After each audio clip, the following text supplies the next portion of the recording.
Okay, I just got done. If anybody noticed, I made some fried chicken a minute ago, and I had a little extra tallow because I melted down more than I needed. So I let it cool a little bit. I took it out of these jugs to make my chicken. But this is what I do. I'm going to make some whipped tallow. This is how I do it. There's a bunch of ways that I've seen. I kind of mixed a bunch of them, and this is what I do. I like to do this. This is going to get a little noisy, so you might want to turn the volume down for a second. But I'm going to go, I'll show you. Here I go.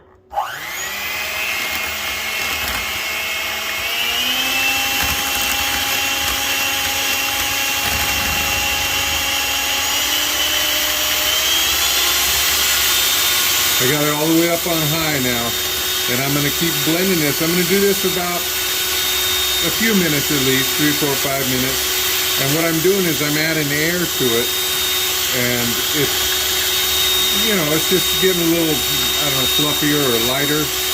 But I'm going to do this, and I'm going to turn this off in just a second, so that you don't have to keep hearing it. But what I'm going to do, I'm going to go off camera. I'm going to keep doing that, and then I'm going to stop. And when I'm done, I'm going to put it in the fridge for about 5 minutes to let it cool a little.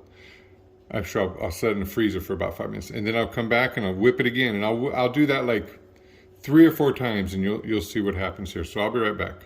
Okay, I'm back. I don't know if you can see, but this got a little thicker. Just 5 minutes in the freezer. So see how that looks? Can you kind of see how it's getting like a little harder? Anyways, so now what I do, I'm going to whip it again. It's going to get noisy for a second. Here we go. And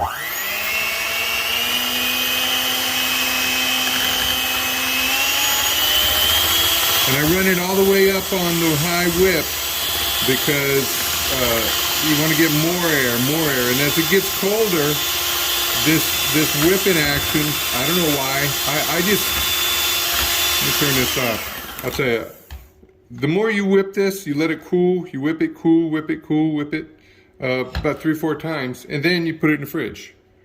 And I'm going to put some salt in it on my last whip to mix the salt in, so there'll be some nice little crunchy bits in there, because you can eat this almost like a dessert. But you can eat little scoops of it and put it with a steak or on a burger or fish or anything you want. But what I do is the way I see it is it puts more air in it. It makes it lighter and fluffier. It's not real thick and dense. And it comes out really, really, really good. So I don't know the science behind it. I just tried it. I figured, well, let me see what it does. And it worked. It worked for me, and I hope you guys like it. But I'm gonna whip this some more, put it in the fridge. I'll come out and I'll whip it about two or three times. Then I'll come back for the last whipping. When I give it the last whipping here, I'll whip it with some salt, and I'll show you that. I'll be back shortly. Okay, sorry that cut off on me, but like I was saying, it comes out that good and whipped. And look at this. See how it's still kind of. It's thick, but the more I blend this, the more I whip it, the fluffier it'll be. But just one more thing I want to show you. Normally I use my KitchenAid there with this thing on there, that little whippy thing, and I blend it in that, and it really does good because that splatter shield helps. If you use this, use whatever you have that you know won't splash out on you. That's why you let it come to room temp before you start blending it, in case it does splash, you don't burn yourself. But then, like I said, just blend it, whip it, at the highest setting for like a few minutes. Chill it a little in the freezer, about 5 minutes. Do it again. Do that about 3, 4, 5 times, whatever you feel like. Add a little salt at the end, and then it's like whipped cream. Got a nice little crunch in it from the rock salt, from the sea salt grinder. So that's my whipped tallow. I hope you guys like it, and I'll catch y'all later.